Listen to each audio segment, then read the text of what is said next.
njorua ya Mahenya ma Gutua gogo Kelvin Kiptum na uria wakorirwo akiandikithia rekodi njeru mahenya-ini maya hamwe na nyabara wake Makwiyumiritie. Kwa kambi moja niko na huzuni sana na nasikia na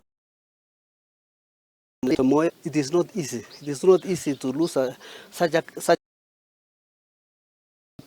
ni ngumu sana. Nilikuwa najiuliza ya kwamba hata hajafurahia hata kidogo, lakini naye tunasema Mungu anajua mambo yote. Family hamwe na andu a nyumba magikinyia Thibitari wa Racecourse Eldoret kuria Miiri no Uigitwo ituri ya Kieha rikihumba guku thutha wa kuremwo gwitiria ruo rwa kurwo ni mwendwa wao. Kama tumefanya makosa, Mungu asamehe, sababu Kiptum pale angeenda Mungu peke yake angejua, lakini tunasema pole sana kwa family. Matagutigwo na thutha hari kumucakaya makiuga matigetwo na kimako kinene kumana na gikuũ giake magitariria ati marari na mwihoko munene na Kiptum. For us who train together in Marakwet County.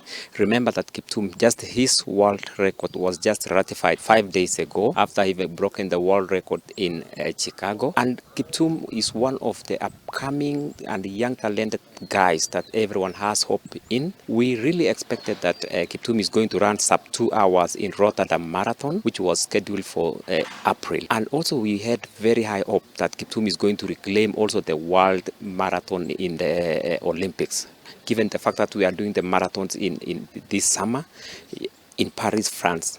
Now that his dreams have been shattered, it really came as a big shock. It comes as a big surprise to everyone. We are saddened by this loss. John Kimari, uria ni MCA wa Miiri yake ya kumucakaya. The athletic fraternity, I didn't believe until I went to the scene and I said I have to follow the bodies to here to say only pole to the family and the people that we represent from the area of Kuria and Kaptorako wards and the entire county of Marakwet and also Kenya at large. Pole sana.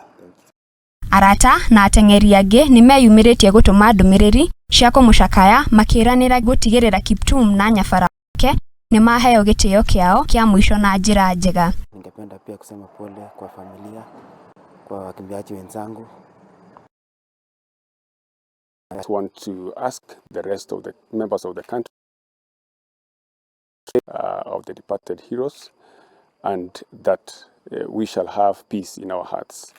We shall also join hands with the family and the sporting fraternity to ensure that Kelvin Kiptum and his coach get a decent, send off from the day side of us. We want to say poleni sana to the Kenyans and much more to the family of the departed hero. Poleni sana. Girifotera Muingi TV, Getwo Mase Washira. Na mwirore